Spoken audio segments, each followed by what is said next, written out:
Hey everyone, it's a beautiful afternoon, so I thought we'd start working on my insect house. But before we started, I thought I'd explain to you why an insect house is so important to me.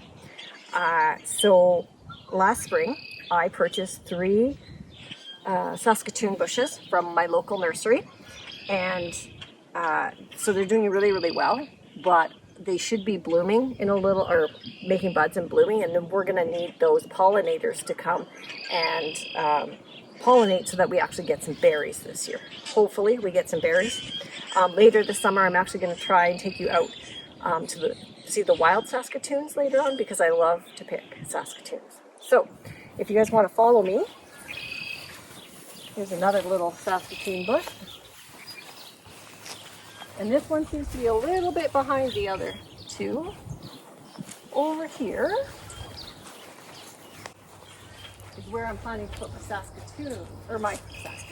my insect house. So about 10-12 years ago, I found this really cool case at Princess Auto, and I brought it home for my youngest son because it says on it, ammunition for cannons with solid projectiles.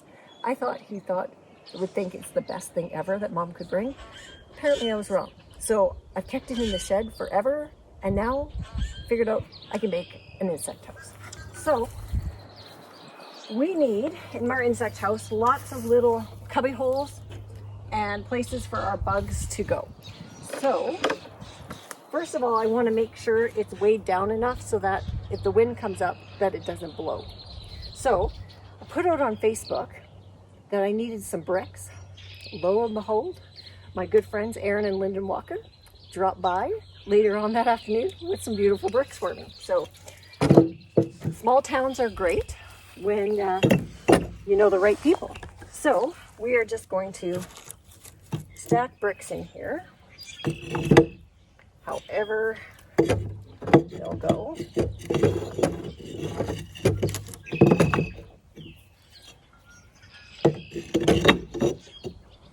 I think I'll do one. No, I'll go like that. So then these little cubby holes will allow bugs to go in and nest and do whatever they want. Right now in Saskatchewan, it's a bad time for ticks, and I've already had one crawling on me. So just remember, which I did not do tonight, but put something with DEET on it on your legs, on your pants, just to keep the ticks off of you, because you don't want to get a tick that has Lyme disease. So the next thing that we're going to do is we are going to put a shelf in, and then we can make another layer. So we're going to maybe put 3 or 4 shelves in and add different elements to our insect house.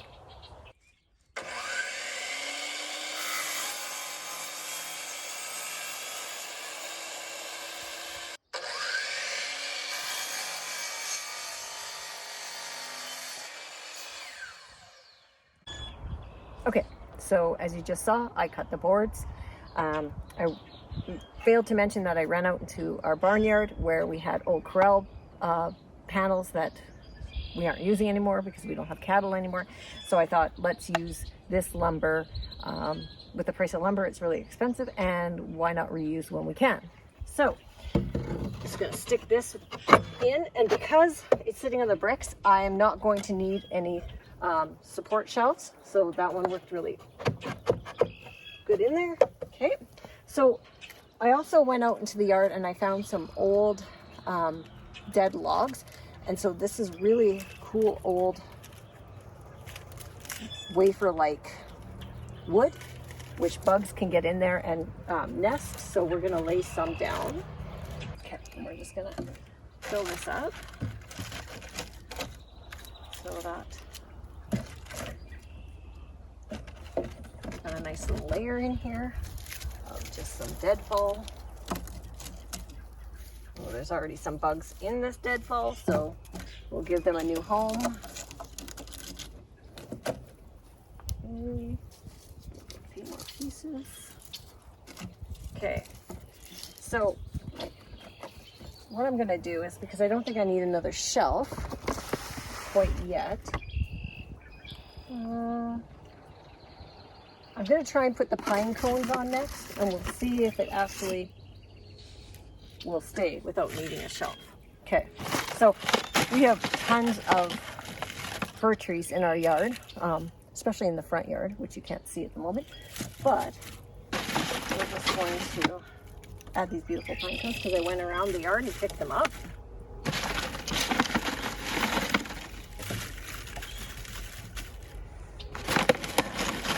Fill this up.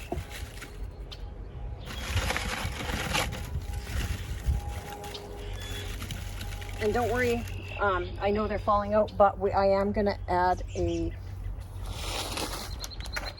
like a chicken wire so that the stuff stays in place at the very end. Because I learned the hard way on my last one because things kept falling out. So before I get too far, I think what I'm going to do is I'm going to add another shelf, because as I add the shelf, this stuff's going to start falling out. So let's do that now. Okay, so we're adding some support for the shelves just out of the same barn board that we got from the barnyard, and you're just going to bear with me because I'm not the best with power tools. I am learning. It's never too late to learn anything in life. So there we go. Now I'm going to add my next shelf. Oh, that one's there. In Scott's grandparents' old shed, I found this really cool jug, and I thought, if not anything else, it's just going to add some beauty to my bug house. And inside I have some pine cones, okay, and I found an old bird's nest that had fallen out of the tree. Just thought we'd add that. And my husband and I, we go shed hunting a lot because there's a lot of white-tailed deer, a lot of elk, a lot of moose in this area. So in the spring, we go after they've dropped their horns and pick them. And so bugs really like, there's got lots of nutrients in it. So I'm just gonna put a little antler I found in there. And we're gonna finish filling this up with some more pine cones. Ooh, and of course they're all gonna keep falling out, so I may have to, as I add the netting or the wire, I may have to fill it as I go. Okay, so now we're gonna add one more shelf in here. So let's find some more, a couple more braces and some screws. Oh, don't move. So with the magic of editing, we now have the second set of braces up. So now we're going to put this shelf in. Hopefully, well, it went in 2 seconds ago, but okay. Can't always, barn board is not always straight, you guys. So we're just going to work with what we've got. It's been out for years and it has worked, but that is life. Okay, so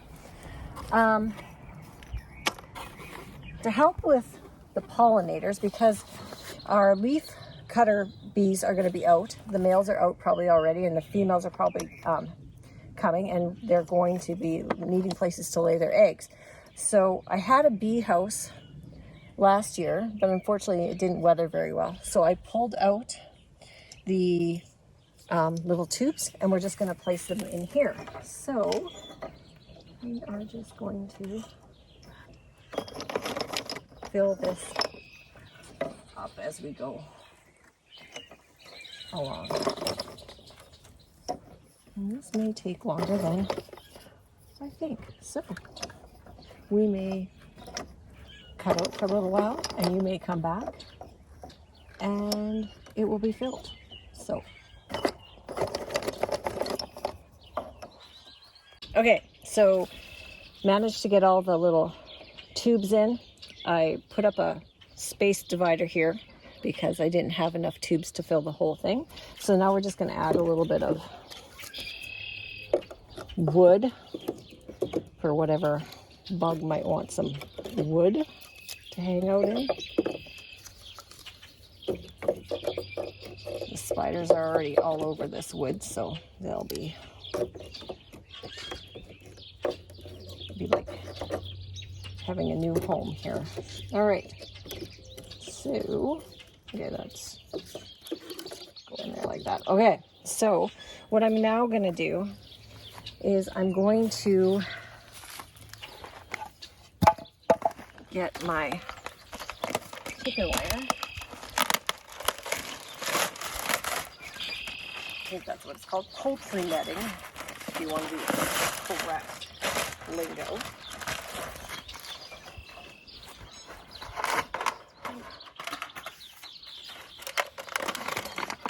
Get all the paper off and we'll throw that away in a minute. Recycle the paper and throw the plastic away. Ooh, tape is like glue.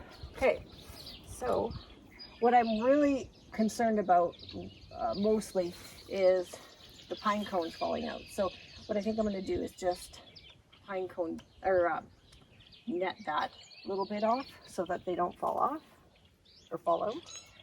Now, how the heck do you find the beginning of this netting? Okay, so I've cut the chicken wire. Only one little mistake and I cut myself a little bit. So now I'm just going to staple this in place so that it stays. We're going to lose a few, I think, in here. But this will hold. I guess I should have started at the bottom, but you know, live and learn, live and learn. What isn't life about if you don't make mistakes?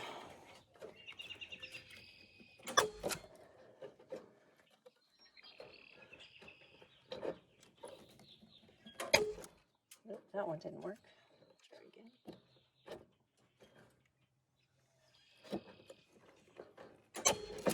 Okay. Maybe what I'll do is I'll bend this and do it this way. Sorry, I'm going to have to get in your way here for a minute.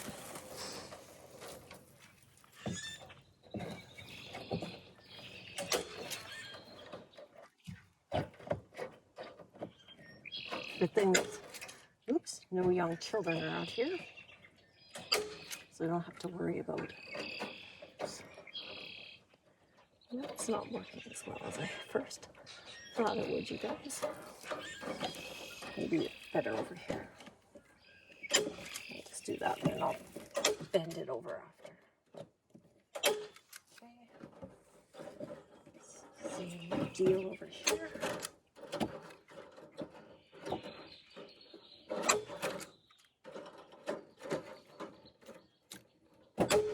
All right, so that should hold the pine cones in.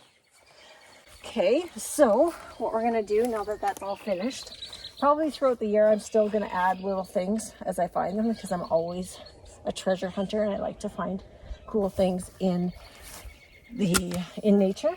So I'm going to now cut up some oranges, hang them in the tree, move my stump, put my water bowl out because insects need water, and yeah, so then when you see it, you will see the finished product. So let me get started. All right. So this cool stump, like I say, I like to find treasures. My husband and I were driving around last spring and I found this cool stump.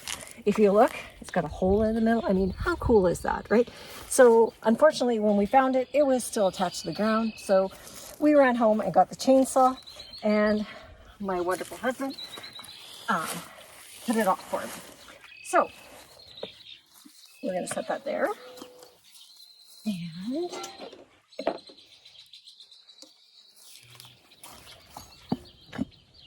one of my favorite colors is teal, so we're gonna fill up this with water.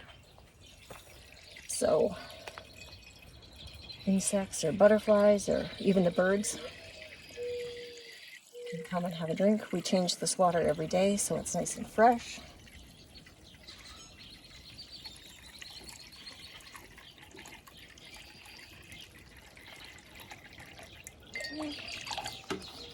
It's not really level, but you know, what in life is level in nature?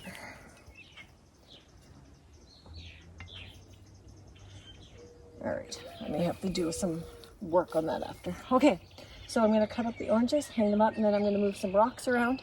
So the next time you see it, you will see finished product. Okay, see you in a minute.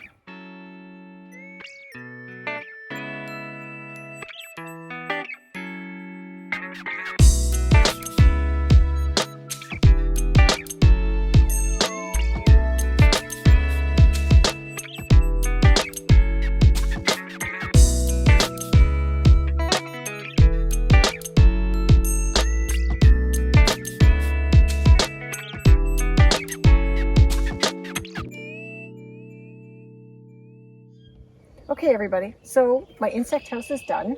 We've got the water set up. We've got some oranges hanging in the trees for hopefully to attract some butterflies and some birds. Yeah, so put some rocks around. I will bring a chair out here later in the year when I get it out of storage, because I sometimes come out here to read just and listen to the birds. So on our next project, we are planning to build a arbor out of driftwood. I managed to find some driftwood on one of my little adventures, and I've got some flowers growing, which we had videoed earlier, so that you will see that process take place. So join me in a few weeks when we start the arbor. Okay, it's nice seeing you. Remember, every day's a new adventure. Get out there and explore the world. Next time.